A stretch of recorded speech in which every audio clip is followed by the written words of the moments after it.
வணக்கம். மாலை முரசு தொலைக்காட்சியின் இரவு 8 மணி செய்திகளை வழங்குவோர் Indica ECB always ready with Indica EC. செய்திகளை விரிவாக பார்ப்பதற்கு முன் தலைப்புச் செய்திகளை பார்க்கலாம். பசிபிக் பெருங்கடலில் உள்ள கிரிபாட்டி தீவில் 2025 ஆங்கில புத்தாண்டு பிறந்தது. 2024 நிறைவடைந்து புதிதாக உதயமான 2025ஆம் ஆண்டை மகிழ்ச்சியுடன் வரவேற்ற மக்கள்.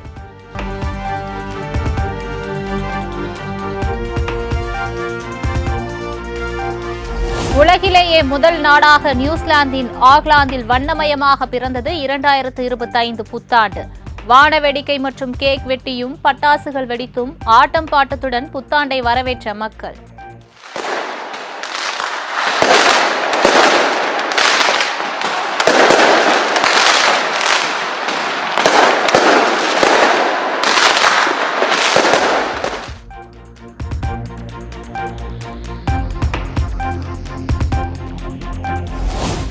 ஆஸ்திரேலியாவில் பிறந்த ஆங்கில புத்தாண்டு 2025.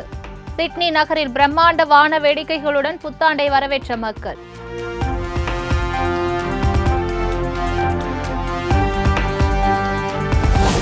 சென்னை, கன்னியாகுமரி, டெல்லி உட்பட நாட்டின் பல்வேறு கடற்கரைகளிலும் குவிந்த மக்கள்.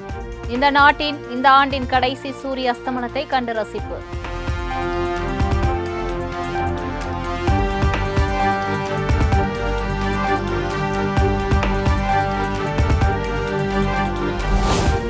புத்தாண்டையொட்டி சென்னை பெசன்ட் நகர் கடற்கரையில் மக்கள் அதிகம் கூடுவதை தடுக்கும் பணியில் போலீசார் தீவிரம். மணல் பரப்பில் தடுப்புகள் அமைத்தும் ஒலிபெருக்கி மூலம் எச்சரிக்கை விடுப்பு.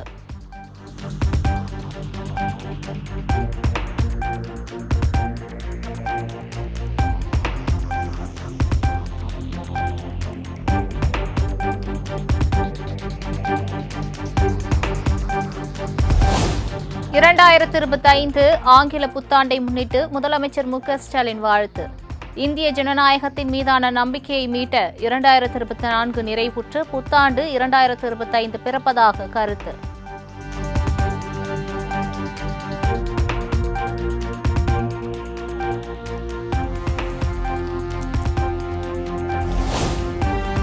ஆங்கில புத்தாண்டையொட்டி எதிர்க்கட்சித் தலைவர் எடப்பாடி பழனிசாமி, OPS, செல்வ பெருந்தகை, சரத்குமார் உள்ளிட்ட தலைவர்கள் வாழ்த்து.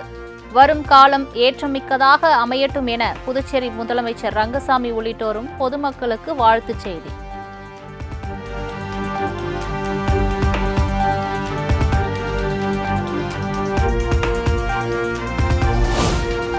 உழைக்கும் மக்கள் வாழ்வில் ஏற்றம் பெறுவதை உறுதி செய்யும் ஆண்டாக 2025ஆம் ஆண்டு அமையட்டும்.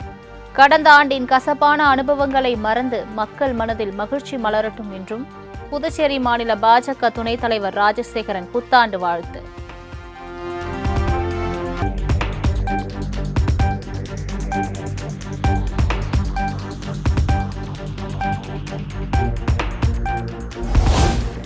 பொங்கல் தொகுப்பு டோக்கன் வரும் 3ஆம் தேதி முதல் விநியோகம் செய்யப்பட உள்ளதாக தமிழக அரசு அறிவிப்பு. வீடு வீடாக சென்று டோக்கன்களை விநியோகம் செய்ய திட்டம்.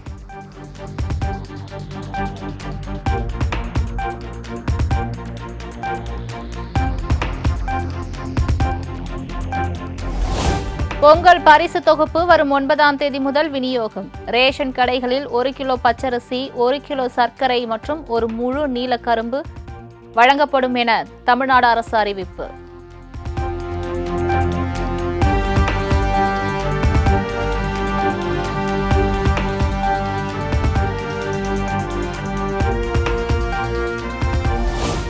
பொங்கல் பரிசு தொகுப்புக்காக கொள்முதல் செய்யப்படும் முழு கரும்பு விலை அதிகபட்சம் 35 ரூபாயாக இருக்க வேண்டும். பரிசு தொகுப்பு குறித்த விவரங்களை நாள்தோறும் பதிவாளர் அலுவலகத்திற்கு அனுப்பி வைக்க வேண்டும் என்றும் கூட்டுறவு சங்க செயலாளர் அறிவுறுத்தல்.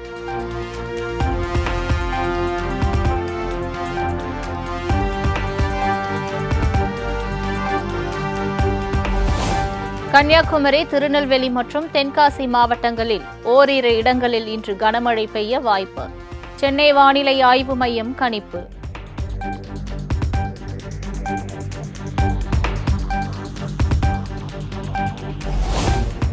கன்னியாகுமரி திருவள்ளுவர் சிலை வெள்ளி விழா 2வது நாளாக கொண்டாட்டம்.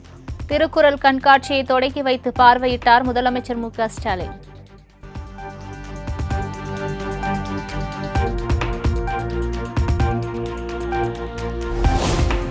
கன்னியாகுமரி பேரூராட்சி நகராட்சியாக தரம் உயர்த்தப்படும் என முதலமைச்சர் மு.க.ஸ்டாலின் அறிவிப்பு.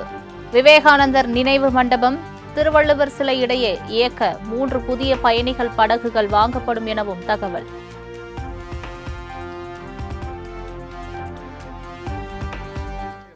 மட்டும் இல்லாம வள்ளுவர் சிலையால சிறப்பு பெற்றிருக்கக்கூடிய சுற்றுலா பயணிகள் இருக்கக்கூடிய வகையில் கன்னியாகுமரியுடைய பேரூராட்சி நகராட்சியாக தரம் உயர்த்தப்படும்.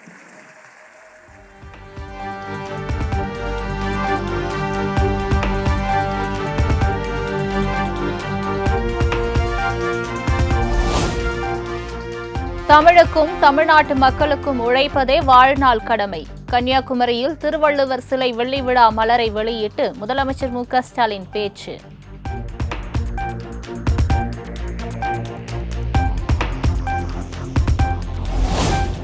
சுனாமியை எதிர்கொண்டு தாங்கி நிற்கும் திருவள்ளுவர் சிலை நமது பண்பாட்டு குறியீடு என முதலமைச்சர் மு.க.ஸ்டாலின் பெருமிதம். வள்ளுவரை கொண்டாடுவோம், கொண்டாடிக் கொண்டே இருப்போம் எனவும் சூளுரை. இருக்கக்கூடிய உலக அடையாளம் திருக்குறள் தமிழர்களுடைய பண்பாட்டு அடையாளம். அதனால கொண்டாடுகிறோம், கொண்டாடுவோம், கொண்டாடிக்கிட்டே இருப்போம்.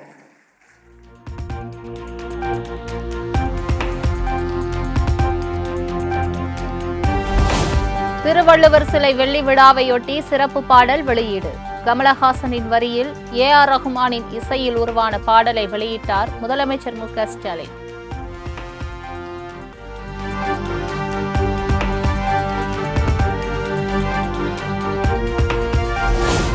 கட்சியின் உள் விவகாரங்களில் தேர்தல் ஆணையம் தலையிட முடியாது. தேர்தல் ஆணையத்திற்கு அதிமுக பொதுச் செயலாளர் எடப்பாடி பழனிசாமி பதில் மனு.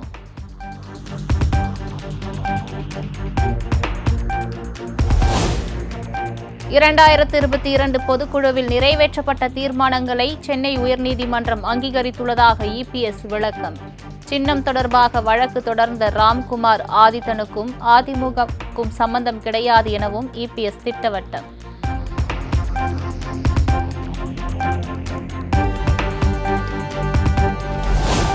அண்ணா பல்கலைக்கழக மாணவி பாலியல் வன்கொடுமை வழக்கில் யார் அந்த சார் என மக்கள் கேள்வி எழுப்புகின்றனர்.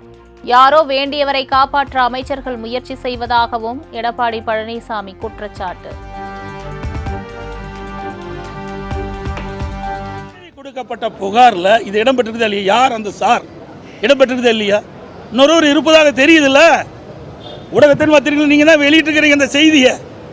அப்படி வந்த செய்தியை ஏன் நீங்க மறைக்கிறீங்க?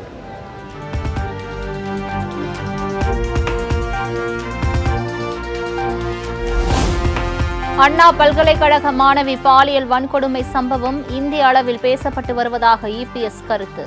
2024ஆம் ஆண்டு பாலியல் வன்கொடுமை ஆண்டாக அமைந்துவிட்டதாகவும் விமர்சனம்.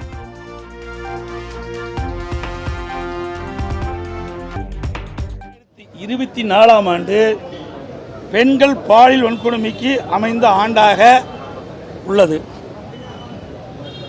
நாளை மலர்கின்ற 2025ஆம் ஆண்டு பெண்களுக்கு பாதுகாப்புள்ள ஆண்டாக மலர இறைவனை.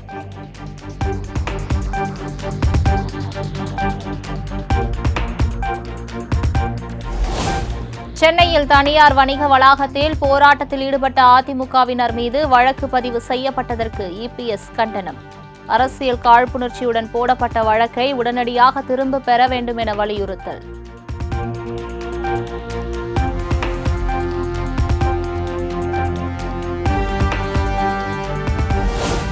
கண்ணாடி பாலம் திட்டம் அதிமுக ஆட்சியில் கிடப்பில் போடப்பட்டது. திமுக ஆட்சிக்கு வந்த பின்தான் டெண்டர் விடப்பட்டு கண்ணாடி பாலம் திறக்கப்பட்டுள்ளது. கன்னியாகுமரியில் திறக்கப்பட்ட கண்ணாடி பாலம் அதிமுக ஆட்சியில் அறிவிக்கப்பட்ட திட்டம் என இபிஎஸ் பேசியதற்கு அமைச்சர் ஏவாவேலு பதிலடி. பாலம் கட்டினது திராவிட மாடல் ஆட்சியில் தான் கட்டப்பட்டது. அதற்கு பணம் ஒதுக்கிற தமிழ்நாட்டு முதலமைச்சர் அவருடைய ஆட்சியில் தான் கட்டப்பட்டது.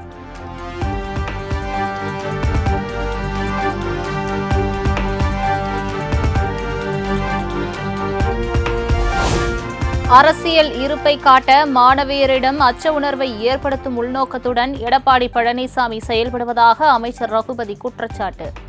சாடிஸ்ட் மனநிலையை எடப்பாடி பழனிசாமி மாற்றம் வேண்டும் எனவும் விமர்சனம்.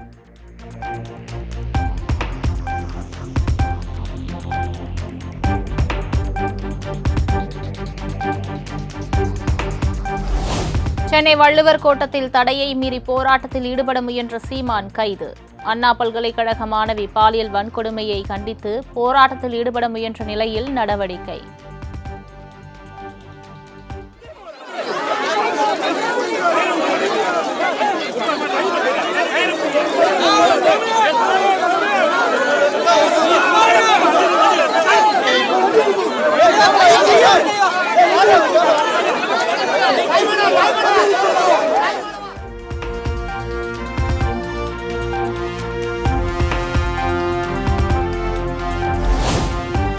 தேவையற்ற ஒடுக்குமுறையாக எனது கைது நடவடிக்கையை பார்க்கிறேன். இதே இடத்தில் பல்வேறு போராட்டத்தை நடத்தி இருக்கிறோம். ஆனால் இன்று மட்டும் கைது செய்யப்பட்டுள்ளதாக சீமான் பேட்டி. நாங்கள் முன்னெடுத்தோம். எங்களுடைய கோரிக்கை என்னன்னு சொன்னதுக்கு பிறகு அவங்க சொல்லுவாங்க போகலான்னு சொல்லுவாங்க. சரி போகலான்னு நாங்கள் கைதாகி வருவோம். இது மாதிரி கூடாரங்கள் அடைப்பாங்க. பிறகு அந்த நேரம் முடிஞ்சோன்னே அனுப்புவாங்க. இதுதான் வளமையாக நடக்கிறது. ஆனால் இன்னைக்கு நீங்கள் ஊடகத்தையே சந்திக்கக்கூடாது அப்படிங்கிறது இது எப்படிப்பட்ட ஒரு கொடுமையான, நான் எதுக்காக அங்கே கூடணும்னே தெரியாது இப்போ உங்களுக்கு.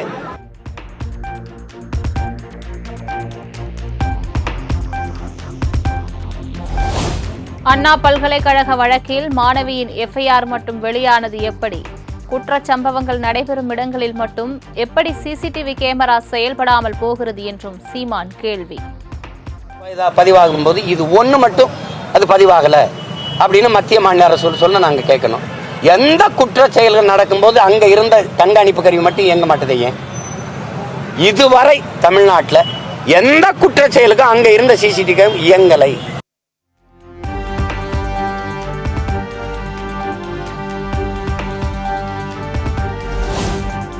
அண்ணா பல்கலைக்கழக மாணவி வன்கொடுமையை கண்டித்து போராட்டம் நடத்த அனுமதி மறுப்பது ஏன்? நீங்கள் நடத்தினால் போராட்டம், நாங்கள் நடத்தினால் நாடகமா என்றும் தமிழக அரசுக்கு சீமான் சரமாரி கேள்வி. நீங்க எதிர்க்கட்சியா இருக்கும்போது எத்தனை போராட்டங்களை பண்ணீங்க? அப்போலாம் அது நாடகம் இல்ல. இப்போ நீங்க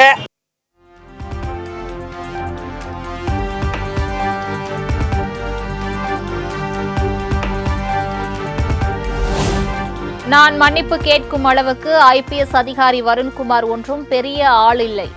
தூது அனுப்பியதாக கூறும் தொழிலதிபர் யார் என்றும் சீமான் சரமாரி கேள்வி. என்ன பெரிய நீ யார்? முதல்ல நான் உனக்கு மன்னிப்பு, நீ யார்? முதல்ல நீ யாருன்னு முதல்ல சொல்லு. எனக்கு நீ யாரு? நீ உன்ட்ட மன்னிப்பு தவறு செஞ்சது நீ. நான் மன்னிப்பு சரி. நம்ம தொழிலதிபர் கூட்டி வா. நீ பொது வெளிக்கு வந்துட்டில்லவா? கூட்டி வா. நீ கொண்டு வா. யார் அந்த தொழிலதிபர்?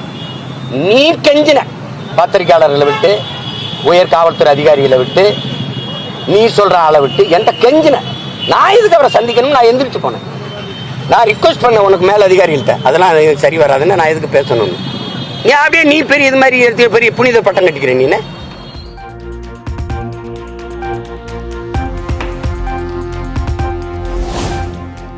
அண்ணா பல்கலைக்கழக மாணவி பாலியல் வன்கொடுமை வழக்கில் நீதி வேண்டி தமிழகம் முழுவதும் நாம் தமிழர் கட்சியினர் ஆர்ப்பாட்டம். தடையை மீறி போராட்டத்தில் ஈடுபட்ட 100க்கும் மேற்பட்டோரை கைது செய்தது காவல்துறை.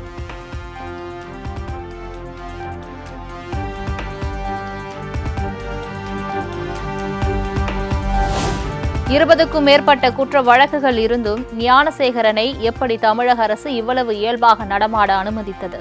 அண்ணா பல்கலைக்கழக மாணவி பாலியல் வன்கொடுமை வழக்கில் விசாரணை நடத்திய தேசிய மகளிர் ஆணையம் கேள்வி.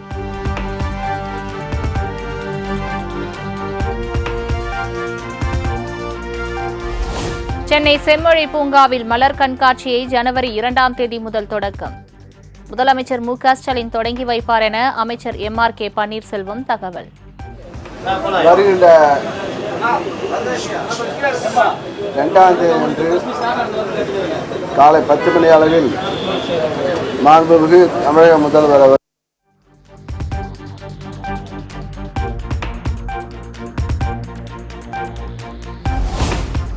விதிமீறல் கட்டிடங்களால் சென்னை மாநகரம் கான்கிரீட் காடாக மாறிவிட்டதாக சென்னை உயர்நீதிமன்றம் வேதனை. விதிமீறல் கட்டிடங்களுக்கு எதிராக ஆரம்ப நிலையிலேயே அதிகாரிகள் நடவடிக்கைகள் எடுக்காததால் ஆபத்தை எதிர்நோக்குகின்றனர் எனவும் கருத்து.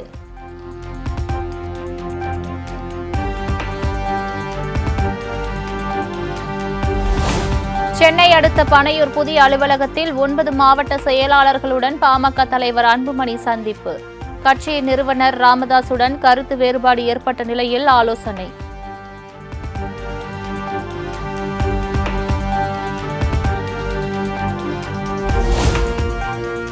அண்ணா பல்கலைக்கழக மாணவி பாலியல் வன்கொடுமையை கண்டித்து பாஜக மகளிர் அணி சார்பில் மதுரையிலிருந்து சென்னை வரை நீதி பேரணி. வரும் 3ஆம் தேதி தொடங்கும் பேரணியின் நிறைவாக ஆளுநரிடம் மனு அளிக்கப்படும் என அண்ணாமலை அறிவிப்பு.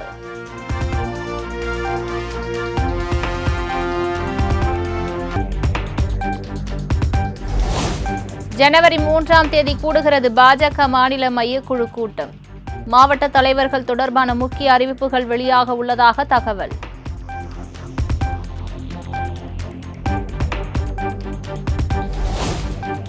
கச்சத்தீவு அந்தோணியார் ஆலய திருவிழா 2025 மார்ச் 14, 15 ஆகிய 2 நாட்கள் நடைபெறும் என அறிவிப்பு.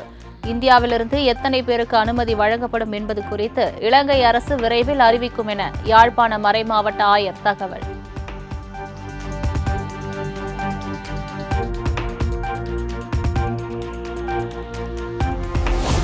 மறைந்த சின்னத்திரை நடிகை சித்ராவின் தந்தை வீட்டில் தூக்கிட்டு தற்கொலை.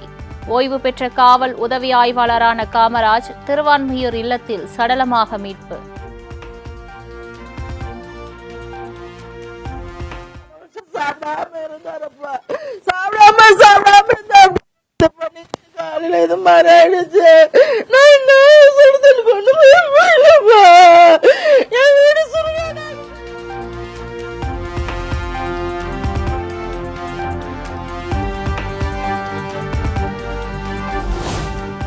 சென்னை அடுத்த முட்டுக்காடு பகுதியில் 525 கோடி செலவில் அமைகிறது கலைஞர் பன்னாட்டு அரங்கம். கடலோர மண்டல ஒழுங்குமுறை ஆணைய அனுமதி கோரி விண்ணப்பித்தது பொதுப்பணித்துறை.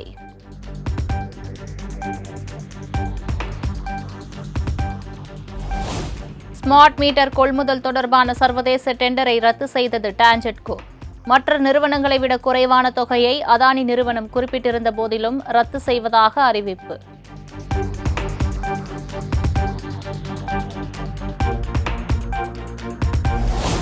மற்ற நிறுவனங்களை விட குறைவான தொகையை அதானி நிறுவனம் குறிப்பிட்டிருந்த போதிலும் டெண்டரை ரத்து செய்த டான்ஜெட்கோ. மின்வாரிய பட்ஜெட்டை விட டெண்டர் தொகை அதிகமாக இருப்பதால் ரத்து செய்வதாக விளக்கம்.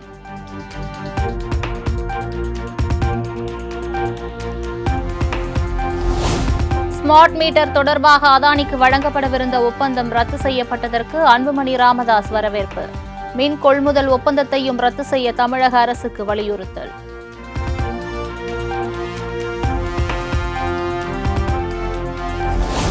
சென்னை மாதவரத்தில் 17.8 கிலோ மெத்தபெட்டமைன் பறிமுதல் செய்யப்பட்ட வழக்கில் இதுவரை 10 பேர் கைது.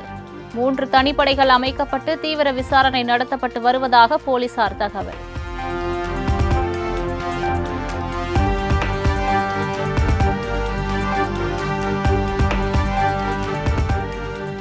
புத்தாண்டு கொண்டாட்டங்களை முன்னிட்டு சென்னையில் உள்ள கடற்கரையில் பாதுகாப்பு பணிகள் தீவிரம். கடற்கரை சாலைகளில் தடுப்புகளை அமைத்து வரும் போலீசார்.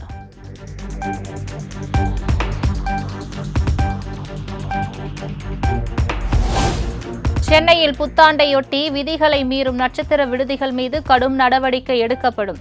கேளிக்கை நிகழ்ச்சிகளுக்காக தற்காலிக மேடைகள் அமைக்கப்பட்டால் அதன் ஸ்திரத்தன்மை குறித்து ஆய்வு செய்ய வேண்டும் என்றும் காவல்துறை அறிவுறுத்தல்.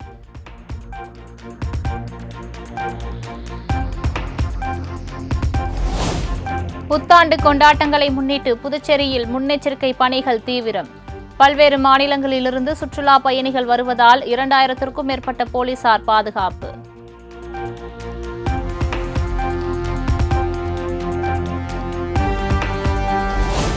இன்னும் 10 நாட்களில் பாஜகவுக்கு புதிய மாநில தலைவர்கள் தேர்ந்தெடுக்கப்பட உள்ளனர். சென்னை விமான நிலையத்தில் தமிழிசை சவுந்தரராஜன் பேட்டி. மாநில தலைவர்கள் தேர்ந்தெடுக்கப்படுவார்கள். மாவட்ட தலைவர்கள், அதற்கு பின்பு மாநில தலைவர்கள். மாநில தலைவர்களை தேர்ந்தெடுப்பதற்கு ஒவ்வொரு முக்கியமான தலைவர்கள் ஒவ்வொரு மாநிலத்திற்கு செல்வார்கள். அதே போல நான் அந்தமான் நிக்கோபார் மாநில தலைவரை தேர்வு செய்வதற்கு சிறப்பு அதிகாரியாக செல்கிறேன்.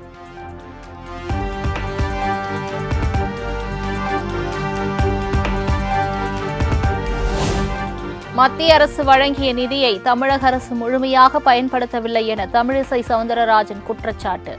திமுக எம்பிக்கள் மத்திய அரசுக்கு ஒத்துழைப்பு கொடுக்காமல் சத்தம் போட்டுக் கொண்டிருப்பதாகவும் விமர்சனம். திருப்பி அனுப்பப்பட்டிருக்கு. அப்புறம் நிதின்னு சொன்னா எல்லாம் திருப்பி அனுப்பப்பட்டிருக்கிறது. பெண்களுக்கான துறைக்கான நிதி செலவிடப்படவில்லை. இதுக்கு பதில் சொல்ல மாட்டேன்றாங்க. மத்திய அரசு ஒத்துழைப்பு கொடுத்து கொண்டிருக்கிறது. உங்கள் பாராளுமன்ற உறுப்பினர்களும் ஒத்துழைப்பு கொடுக்காமல் சட்டம் போட்டுக் கொண்டிருக்கிறார்கள்.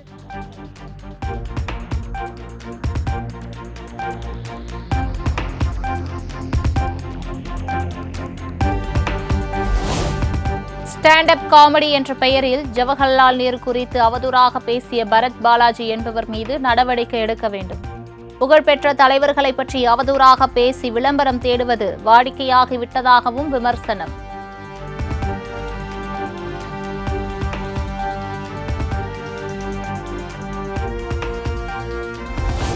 கட்டிட அனுமதிக்கு தனியார் மூலம் தீயணைப்பு தடையில்லா சான்று வழங்க வகை செய்யும் அரசாணைக்கு தடை விதிக்க சென்னை உயர்நீதிமன்றம் மறுப்பு.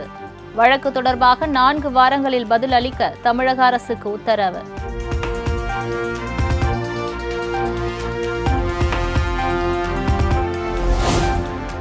சென்னை பெருநகர மாநகராட்சியில் சுமார் 35% தொழில் வரி உயர்வுக்கு எடப்பாடி பழனிசாமி கடும் கண்டனம். மக்களின் சுமையை குறைக்கும் வகையில் அனைத்து வரி உயர்வுகளையும் உடனடியாக திரும்பப் பெற வேண்டும் என்றும் வலியுறுத்தல்.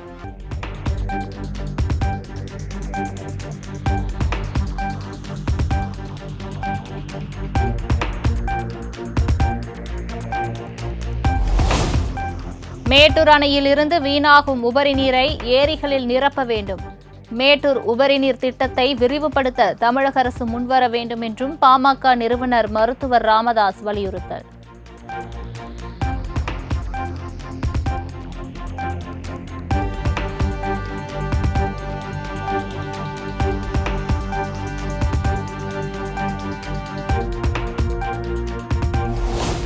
சென்னை செம்மொழி பூங்காவில் மலர் கண்காட்சியை நாளை மறுநாள் தொடங்கி வைக்கிறார் முதலமைச்சர் மு.க. ஸ்டாலின். டிக்கெட் கட்டணம் குறித்து விரைவில் அறிவிப்பு வெளியாகும் என தகவல்.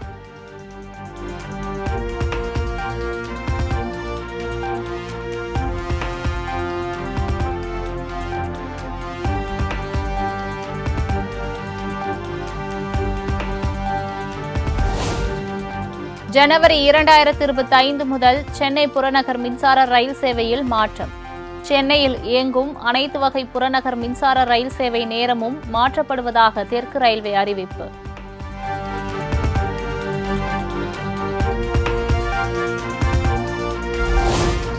செல்லப்பிராணியாக மலைப்பாம்பை வாங்கிய விவகாரத்தில் விதிமீறல் ஏதும் நடைபெறவில்லை. மலைப்பாம்புடன் விளையாடும் வீடியோ சர்ச்சையான நிலையில் அதிகாரிகள் சம்மன் அனுப்பினால் விசாரணைக்கு ஒத்துழைக்க தயார் என டிடிஎஃப் வாசன் விளக்கம்.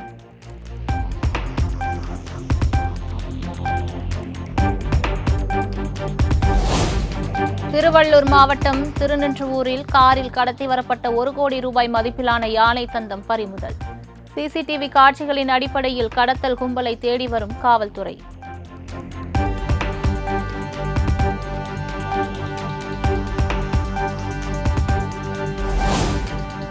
கடந்த மாதம் பெய்த கனமழையால் மரக்காணம் அருகே குடியிருப்பு பகுதிகளில் தேங்கிய மழைநீர் தற்போது வரை வடியாததால் மக்கள் கடும் அவதி.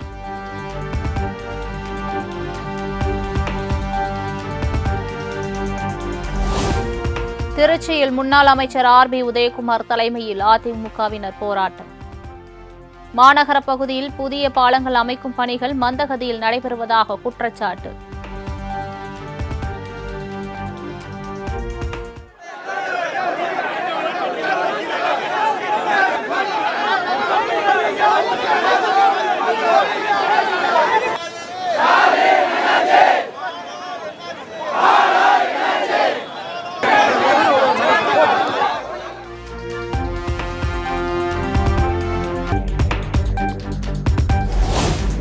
அண்ணா பல்கலைக்கழக மாணவி பாலியல் வன்கொடுமை சம்பவத்தை கண்டித்து மன்னார்குடியில் கல்லூரி மாணவர்கள் போராட்டம்.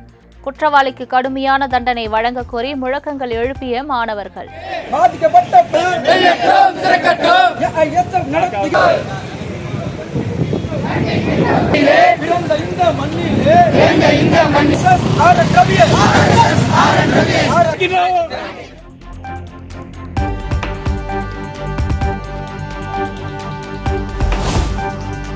தாய்லாந்திலிருந்து சென்னைக்கு முதல் முறையாக வந்த கார்கோ விமானம் வாட்டர் சல்யூட் அடித்து வரவேற்ற ஊழியர்கள்.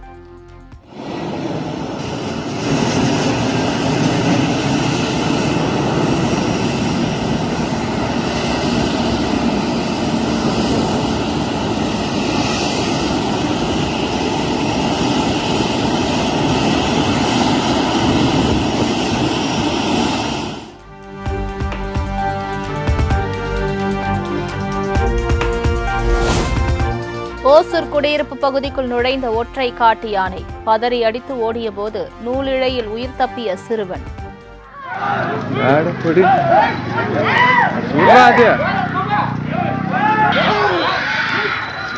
ఇట్లా తిరుగుతున్నది.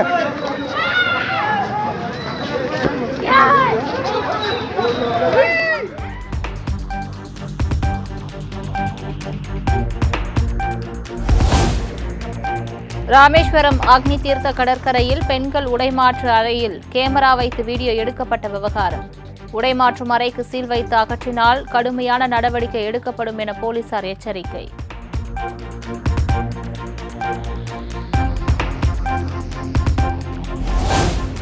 சேலம் மாவட்ட ஆட்சியர் அலுவலகத்திற்குள் குட்டிகளுடன் அத்துமீறி நுழையும் குரங்குகளால் மக்கள் அச்சம். அலுவலக கோப்புகள், அறிவிப்பு பலகை, பேனர்கள் என அனைத்தையும் சேதப்படுத்தி வருவதால் செய்வதறியாது தவிக்கும் அதிகாரிகள்.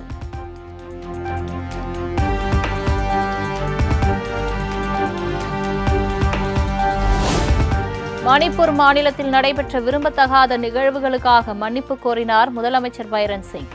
வன்முறை நிகழ்வுகளில் பலர் உறவினர்களை இழந்து தவிப்பதாகவும் வீடியோ பதிவு.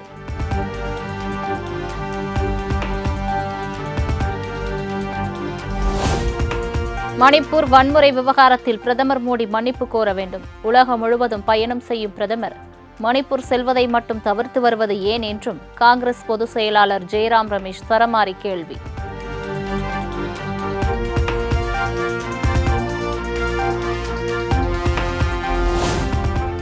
ஆந்திர மாநிலம் விசாகப்பட்டினம் அருகே ஜெராக்ஸ் கடைக்குள் புகுந்த மணல் லாரியால் பரபரப்பு. கட்டுப்பாட்டை இழந்த லாரியால் கடையில் இருந்த ஒருவர் உடல் நசுங்கி உயிரிழந்த பரிதாபம்.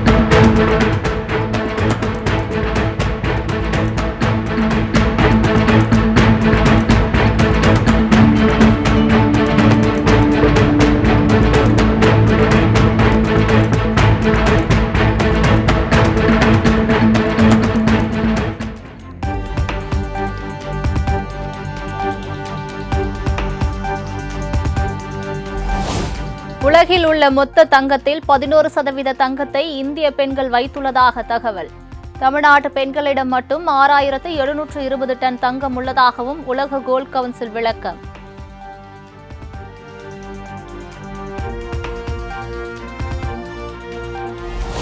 இந்தியாவின் வெளிநாட்டு கடன் 60 லட்சம் கோடி ரூபாயாக உயர்ந்துள்ளதாக மத்திய நிதியமைச்சகம் தகவல். கடந்த ஜூன் மாதத்துடன் ஒப்பிடுகையில் 4.3% அதிகரிப்பு.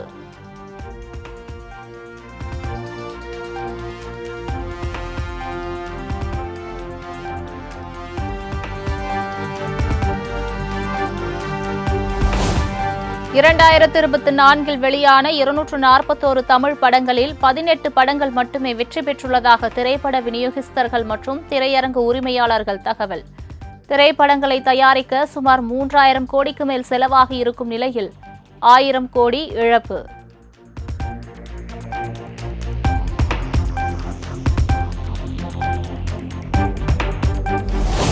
தங்கள் நாட்டின் மீது ஏவப்பட்ட 65க்கும் மேற்பட்ட ட்ரோன்கள் சுட்டு வீழ்த்தப்பட்டதாக ரஷ்ய ராணுவம் அறிவிப்பு. நடுவானில் ட்ரோன்கள் வீழ்த்தப்பட்டதால் பெரிய பாதிப்பில்லை என்றும் தகவல்.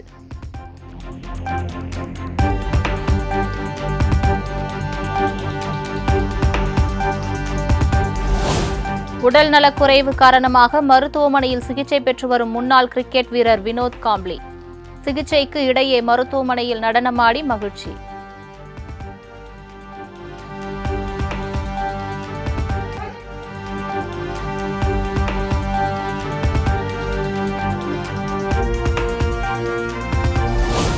புத்தாண்டை கொண்டாட குடும்பத்தினருடன் சிங்கப்பூர் புறப்பட்டு சென்ற நடிகர் அஜித்குமார் சென்னை விமான நிலையத்தில் ரசிகர்களுடன் புகைப்படம் எடுத்து உற்சாகம்.